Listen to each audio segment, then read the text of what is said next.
Halo semuanya, selamat datang di channel 100 Alur Cerita. Pada kesempatan kali ini, kita akan membahas Machine Guard Part 14. Untuk part 13 setengahnya ada di video sebelumnya ya guys ya. Langsung aja cek ke playlist. Buat yang belum join membership, hayu buru join hela guys. By the way, untuk kedepannya kita sebut satu part aja per video, walaupun hanya 10 menitan. Dan ini Machine Guard itu memang hanya satu chapter per minggunya. Dan ini tuh mentok, terbaru terus tiap minggunya. Dan untuk sekarang silahkan bersiap, tajamkan pandangan, ketatkan celana dalam, dan cekicot chapter terbaru yang tidak akan mengecewakan. Cerita ini dimulai dengan Yuwon yang bersiap untuk menyerang Kang So-ah, sehingga Kang So-ah langsung bercucuran keringat karena merasakan takut yang luar biasa. Jaegal Sohee sendiri di sana langsung berteriak kencang. Ia berkata bahwa mereka adalah sekutu. Jadi apakah benar jika Yuwon ini akan menyerang komandan ekspedisi dari sekutu dirinya? Ketika mendengar hal itu, Yuwon pun langsung menjawab bahwa aliansi Murimlah yang menyerang duluan. Jadi ia bertanya tentang apakah Jaegal Sohee memiliki alasan untuk hal tersebut. Senjata milik Yuwon pun sekarang melayang dengan cepat ke arah Kang So-ah. Namun ketika serangan itu akan mengenai Kang So-ah, Hwang Bo-neung pun datang dan langsung menahan serangan yang tadi akan dilancarkan oleh Yuwon. Ketika melihat hal itu, Hwang Bo-neung langsung terkejut dan matanya menatap tajam seolah kaget dengan hal yang terjadi saat ini. Terlihat saat ini tulang tangannya hancur, padahal tadi Yuwon hanya menyerang dengan satu tangan miliknya saja. Yuwon bertanya tentang mengapa Hwang Bo-neung menangkisnya. Lalu Hwang Bo-neung pun berkata bahwa Kang So-ah adalah komandan ekspedisi yang dikirim untuk membantu Ice Palace Laut Utara. Jadi mana mungkin aliansi Murim hanya diam saja ketika melihat Kang So-ah akan diserang. Hwang Bo-neung menatap dengan tajam. Ia berkata bahwa meskipun Yuwon ini adalah Demon God, pasukan aliansi Murim tetap tidak akan gemetar ketakutan. Hwang Bo-neung pun berteriak kencang dan ia mencoba untuk mengeluarkan kekuatannya lebih besar lagi agar bisa menghentikan Yuwon yang akan menyerang Kang So-ah.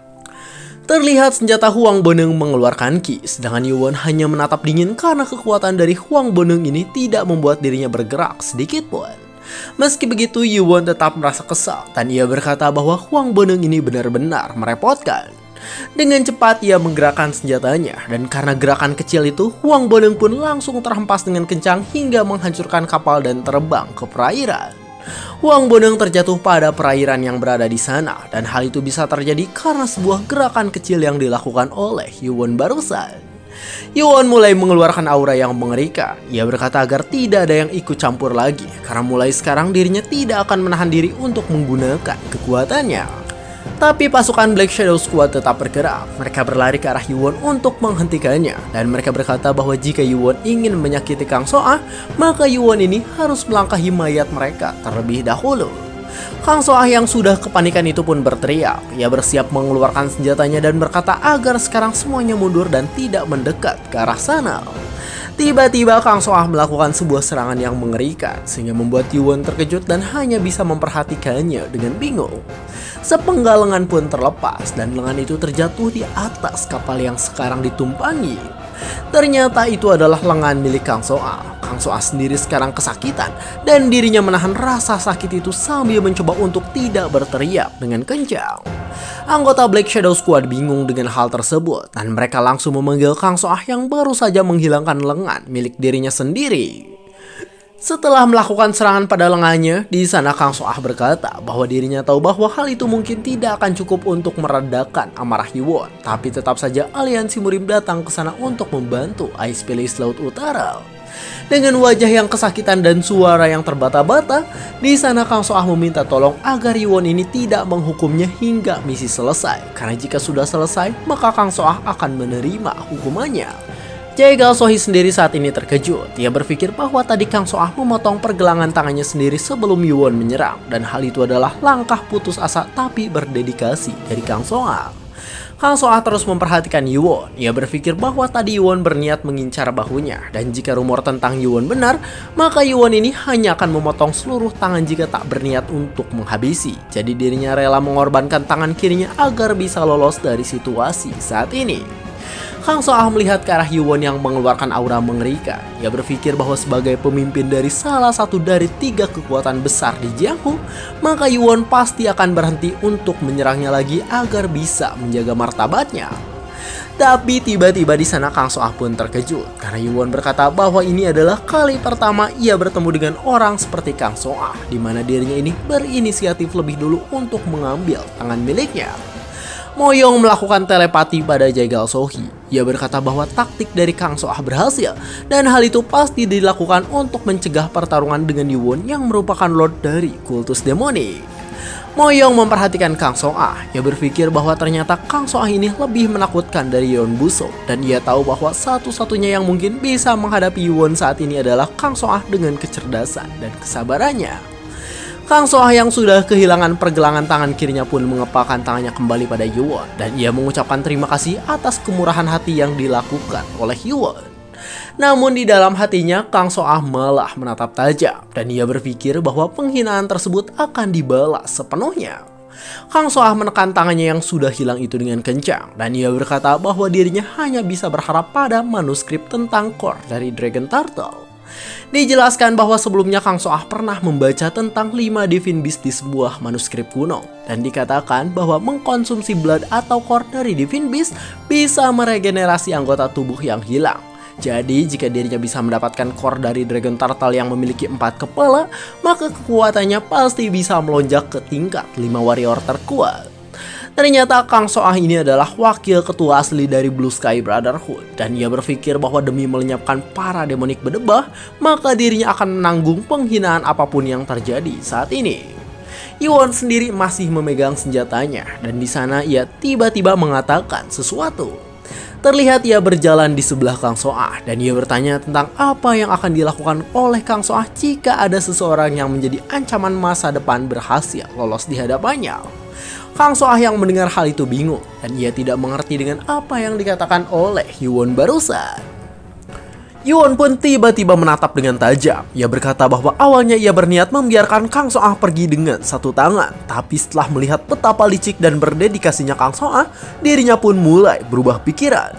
Kang Soah yang mendengar hal itu panik bukan main. Matanya menatap tajam dan ia berkata bahwa keadaan sekarang benar-benar menyebalkan.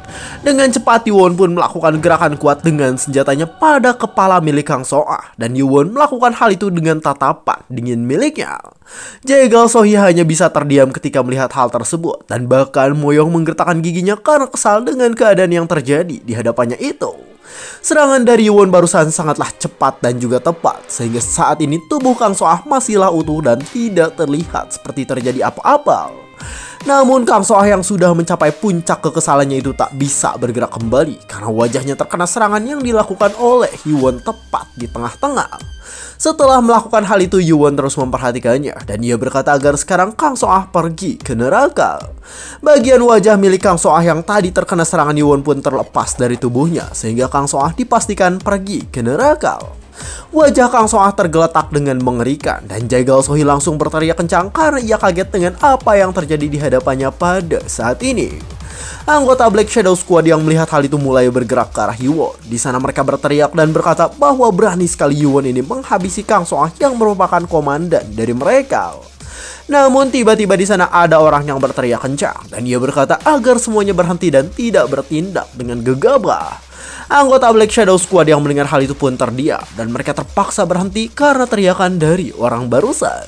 Ternyata orang yang berteriak adalah Moyong dan di sana Moyong langsung bertanya tentang apakah tindakan yang dilakukan oleh Yuwon tadi memang benar-benar perlu untuk dilakukan. Sambil menyimpan senjatanya di sana Yuwon berkata bahwa hal itu lebih baik dibandingkan dengan pertempuran yang skalanya jauh lebih besar.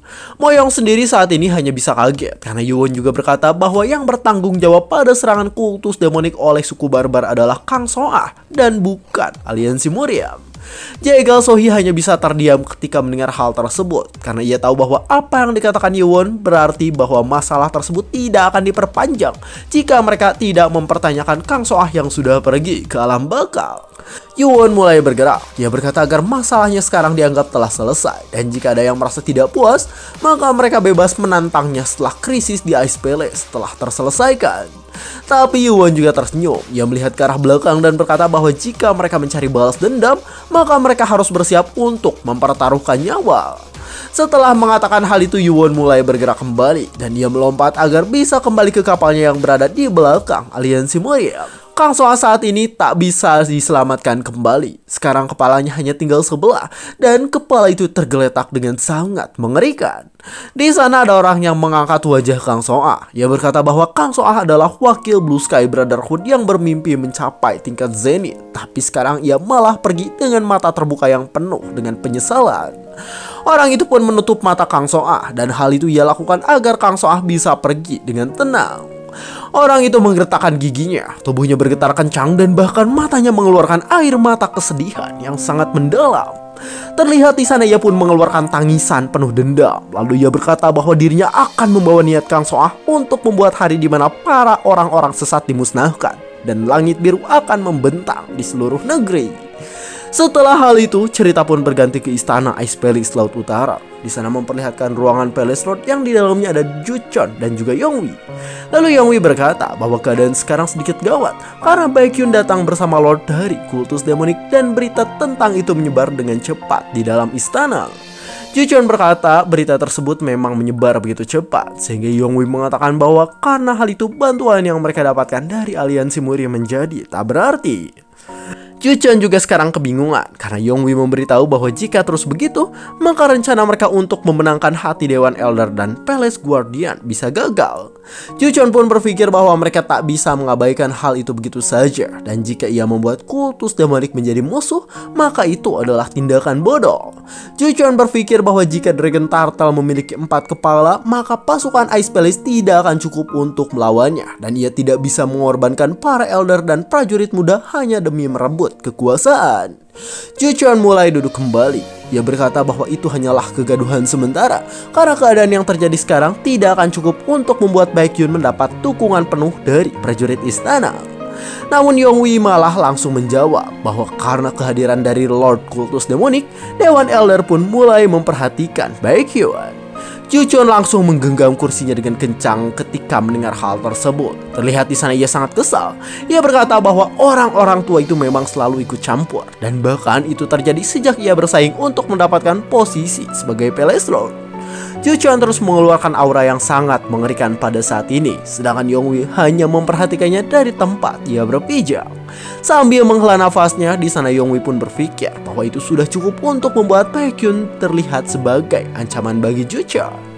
Yonghui tersenyum dengan mengerikan. Ia berpikir bahwa Juchon ini tidak boleh bersimpati hanya karena Baekhyun adalah murid atau keponakannya, dan Juchon ini harus tetap maju dan menjadi Lord seutuhnya. Cerita pun bersambung. Siapa yang puas ketika melihat Kang Soa pergi ke neraka? Coba komen di bawah. Aduh, soalnya si Kang Soa ini emang pinter sih sebenarnya. Dia itu licik dan juga punya pandangan ke depan. Tapi ya pada akhirnya MC kita lebih pintar dan milih buat nyingkirin si Kang Soa. Biasanya panen tangan, sekarang malah panen kepala. Becir lah kata gue teh. Aduh, coba komen di bawah, menurut kalian apakah kedepannya Yuwon bakal panen tangan lagi atau langsung panen kepala kayak gini? Ya mungkin segitu saja. Saya 100 alur cerita. Jangan lupa join membership dan like, comment, subscribe, and share ke teman-temannya. Terima kasih telah menonton sampai akhir. Sampai jumpa di kesempatan berikutnya.